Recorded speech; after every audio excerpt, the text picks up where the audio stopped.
Hello friends. तो कल हमने देखे थे कि रेजिस्टर्स जो है वो सीरीज कॉम्बिनेशन में कैसे एक्ट करते हैं। अब हम देखेंगे कि रेजिस्टर्स जो है पैरेलल कॉम्बिनेशन के केस में रेजिस्टर्स का इफेक्ट क्या होता है सर्किट के ऊपर। तो सबसे पहले देखते हैं पैरेलल कॉम्बिनेशन ऑफ रेजिस्टर होता क्या है। तो रेजिस्टर यानी ऐसा डिवाइस जो रेजिस्टेंस पैदा करता है, यानी कि करंट को फ्लो होने में बाधाएं उत्पन्न करता है, करंट को रोकता है कुछ अमाउंट में। अगर हम यहाँ पे एक सर्किट लेते हैं,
तो ये जो सर्किट है इसमें हम देख सकते हैं कि रेजिस्टर्स जो है वो पैरेलल में किस तरह अटैच होते हैं। हमने सीरीज कॉम्बिनेशन में देखे थे कि रेजिस्टर्स जो है, अगर ये दो पॉइंट्स है सर्किट के, पॉइंट सी और पॉइंट डी, अगर ये दो पॉइंट्स है सपोज,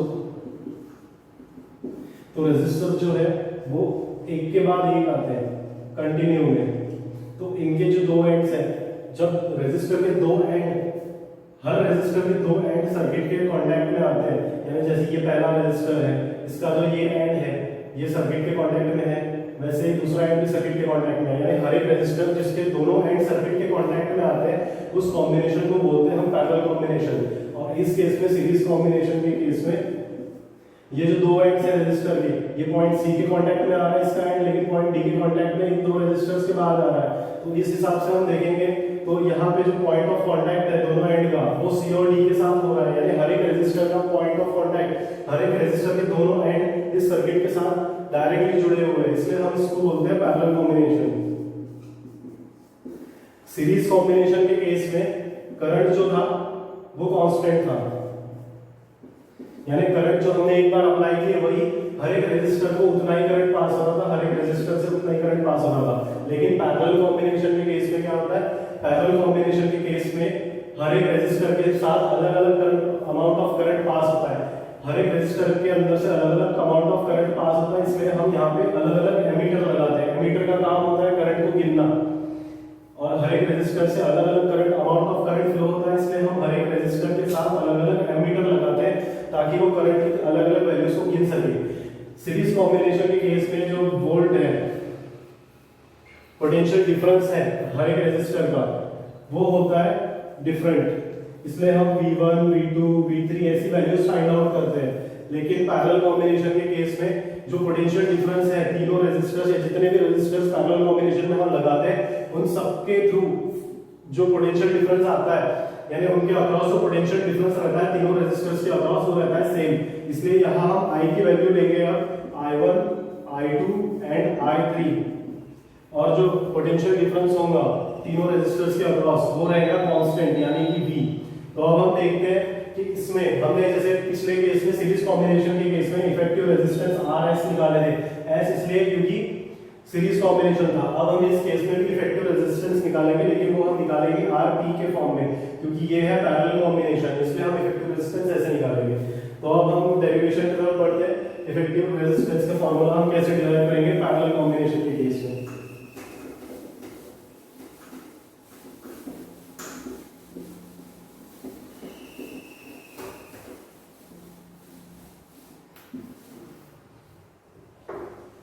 तो सबसे पहले तीन रेजिस्टर्स गिवन है, जिनका जो रेजिस्टर्स है वो है R1, R2, R3। R1 के अंदर जो करंट है वो है हमने अभी देखे कि पैरेलल कॉम्बिनेशन में जो है करंट हर एक रेजिस्टर के थ्रू से जो हर एक रेजिस्टर के अक्रॉस जो करंट है वो डिफरेंट वैल्यूज का होता है। तो R1 के लिए करंट होगा I1, R2 के लिए करंट होगा I2 एंड R3 के लिए करंट होगा I3। हमने अभी देखे थे कि सीरीज कॉम्बिनेशन में जो पोटेंशियल डिफरेंस रहता है रेजिस्टर्स के अक्रॉस वो डिफरेंट रहता है, इसलिए हम उस केस में V1 V2 V3 ले रहे थे, लेकिन हम इस केस में सिर्फ एक V लेंगे कांस्टेंट V, क्योंकि जो पोटेंशियल डिफरेंस है तीनों रेजिस्टर्स के अक्रॉस, क्योंकि ये पैरेलल कॉम्बिनेशन में है इसलिए पोटेंशियल डिफरेंस सेम आएगा, तो पोटेंशियल डिफरेंस रहेगा हमारे पास V। तो अब हमें पता करना पड़ेगा सबसे पहले कि इन तीनों रेजिस्टर्स में से टोटल करंट कितना पास हो रहा है। तो टोटल करंट कितना पास हो रहा है ये कैसे फाइंड आउट करेंगे?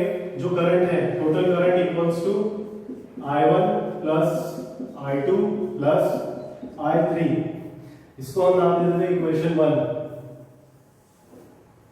जो टोटल करंट है यानी I जो सर्किट से करंट फ्लो हो रहा है I1 I2 I3, उसके बाद late RP be the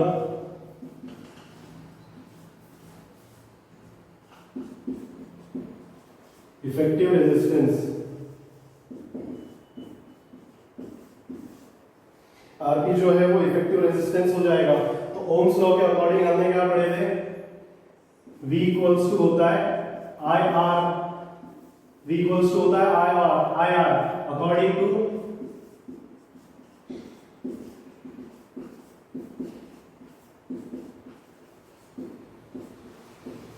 ohms law. तो इस I को हम इधर शिफ्ट कर सकते हैं I का फॉर्मूला बनाने के लिए। तो I क्या हो जाएगा? I equals to V upon R, लेकिन यहाँ जो है रेजिस्टेंस इफेक्टिव रेजिस्टेंस किस फॉर्म में है? पैरेलल फॉर्म में, तो हम क्या लिखेंगे? RP। सिमिलरली ये जो I की वैल्यू है वो आ गई हमारी V अपॉन RP, तो I1 के लिए लिखेंगे सिमिलरली सिंस फॉर I1 हमारी वैल्यू हो जाएगी V अपॉन R1, I2 के लिए हमारी वैल्यू हो जाएगी V upon R2 and I3 के लिए हमारी वैल्यू हो जाएगी V अपॉन R3। अब हम करेंगे ये जो वैल्यूज है I1 की value V bye R1, I2 की value V bye R2, I3 की वैल्यू V बाय R3, ये तीनों वैल्यूज को हम पुट करेंगे इक्वेशन 1 में।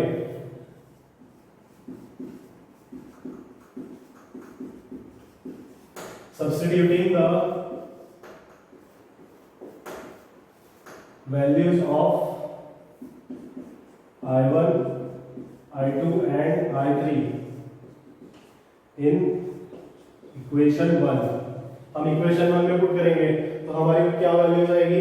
इस I की जगह क्या लिखेंगे हम? I की वैल्यू कितनी है? V अपॉन RP, तो I की जगह आ जाएगा सिंस यहाँ पे हम पहले ऐसे देते हैं इक्वेशन 1 implies, इक्वेशन 1 को हम चेंज करेंगे। अब I की value V upon RP, I की जगह V अपॉन RP, फिर क्या है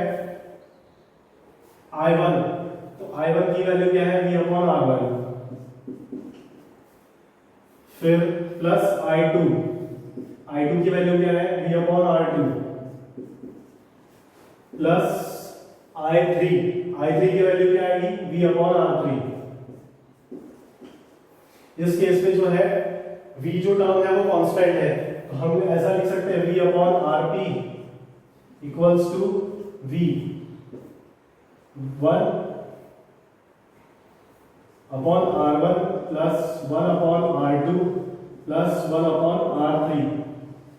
ये जो है V जो है हम इसको कॉमन निकाल लेंगे, ये तीनों में V कॉमन है तो हम इसको कॉमन बाहर निकाल लेंगे। फिर ये V और ये भी हम कैंसिल कर सकते हैं क्योंकि इक्वल्स टू के अपोजिट साइड में है। फिर इसकी वैल्यू क्या आ जाएगी? 1 upon RP equals to 1 upon R1 plus 1 upon R2 plus 1 upon R3। तो ये आ गया हमारा इफेक्टिव रेजिस्टेंस का फॉर्मूला। फिर अगर हम n नंबर ऑफ रेजिस्टर्स है हमारे पास, यानी इतने रेजिस्टर्स हैं कि हम काउंट नहीं कर पा रहे, या फिर हमको अगर बोला है कि 5 नंबर ऑफ रेजिस्टर्स के लिए निकालो या 6 नंबर ऑफ रेजिस्टर्स के लिए निकालो, तो हम फॉर्मूला यूज करते हैं Rn 1 upon RP। In case of n number of resistors हमारा आएगा 1 upon R1 plus 1 upon R2 plus 1 upon R3 dash dash 1 upon Rn in case of n number of resistors। तो ये जो है हमारा effective resistance का formula बनता है। अब हम इसके ऊपर के कुछ न्यूमेरिकल्स देख लेते हैं।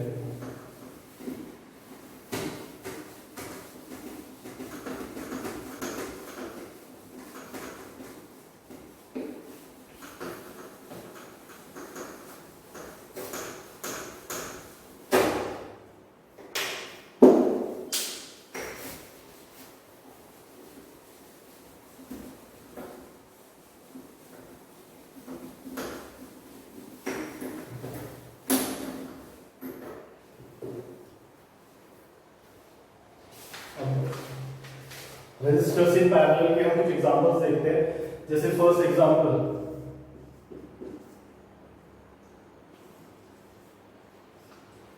क्या है? Resistors having resistance of 15 ohm, 20 ohm and 10 ohm. तीन रेजिस्टर्स है हमारे पास जिनका रेजिस्टेंस जो है, जो पहला रेजिस्टर है उसका रेजिस्टेंस है 15 ओम, दूसरा जो रेजिस्टर है उसका रेजिस्टेंस है 20 ओम और तीसरा जो रेजिस्टर है उसका रेजिस्टेंस है 10 ओम।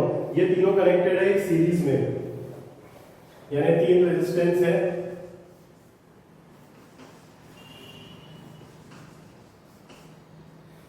R1, R2, R3, तीन रेजिस्टेंस पैरेलल में कनेक्टेड है। तो हम देखते हैं R1 की वैल्यू कितनी दी है? 15 ओम। R2 की वैल्यू दी हुई है 20 ओम। R3 की वैल्यू दी हुई है 10 ohms। तो अब हम देखते हैं कि इसको सॉल्व कैसे करेंगे। क्या पूछ रहा है? What is the effective resistance in the circuit? Circuit का इफेक्टिव रेजिस्टेंस क्या है? तो हमने अभी इफेक्टिव रेजिस्टेंस का फॉर्मूला पढ़े,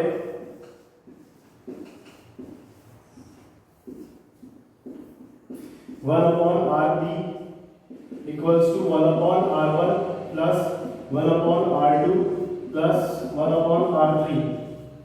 1 upon Rp हो जाएगा equals to 1 upon 15 plus 1 upon 20 plus 1 upon 10। अब हमें इसको सॉल्व करना है, तो यहाँ हम क्रॉस मल्टीप्लाई कर सकते हैं या फिर एलसीएम में निकाल सकते हैं। तो एलसीएम निकालना ज्यादा सुटेबल रहेगा। तीनों जो नंबर्स है उनके टेबल में 60 आता है, तो हम 60 को एज ए कॉमन बेस लेते हैं यहाँ पे। 60 15 4 जा 60, तो ये हो जाएगा 4 प्लस 20 3 जा 60, तो ये हो जाएगा 3 10 6 जा 60, तो ये हो जाएगा 6 1 अपॉन आरपी। तो हमारा आंसर आएगा 1 upon RP equals to 4 plus 3 plus 6 13 upon 60। 1 upon RP equals to 13 upon 60। तो हमें वैल्यू चाहिए इफेक्टिव रेजिस्टेंस की, और इफेक्टिव रेजिस्टेंस जो है वो है ये। तो हम इसको कर देंगे रेसिप्रोकल। तो रेसिप्रोकल करने पे आरपी ऊपर आ जाएगा, उसी तरह से 60 ऊपर शिफ्ट हो जाएगा, तो 60 अपॉन 13। अब इसका जो आंसर आता है वो हमारा पॉइंट में आएगा 4.615 ओम्स। तो हमारा जो इफेक्टिव रेजिस्टेंस आ रहा है वो आ रहा है 4.615 ओम्स का। तो इस तरह से हम निकालते हैं effective resistance parallel resistor case की कॉम्बिनेशन में। तो अब दूसरा देखते हैं हम example, 3 resistors. Total number of resistors अब हमारे पास है 3।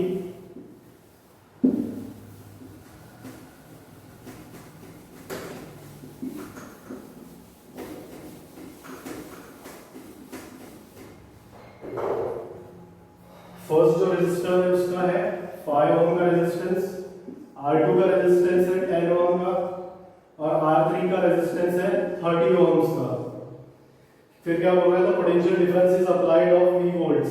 जो पोटेंशियल डिफरेंस है वो 12 वोल्ट का अप्लाई किया गया है। पोटेंशियल डिफरेंस है 12 वोल्ट का, यानी जो बैटरी अप्लाई किया गया है उसका पोटेंशियल डिफरेंस है 12 volt. Obtain the current flowing through the circuit.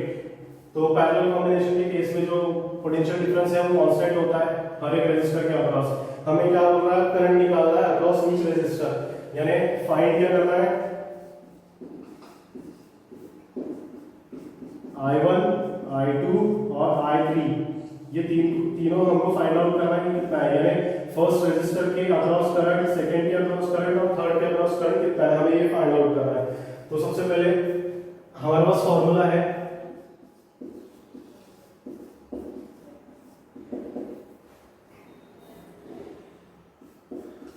I equals to V upon R, हमारे पास ये फॉर्मूला है।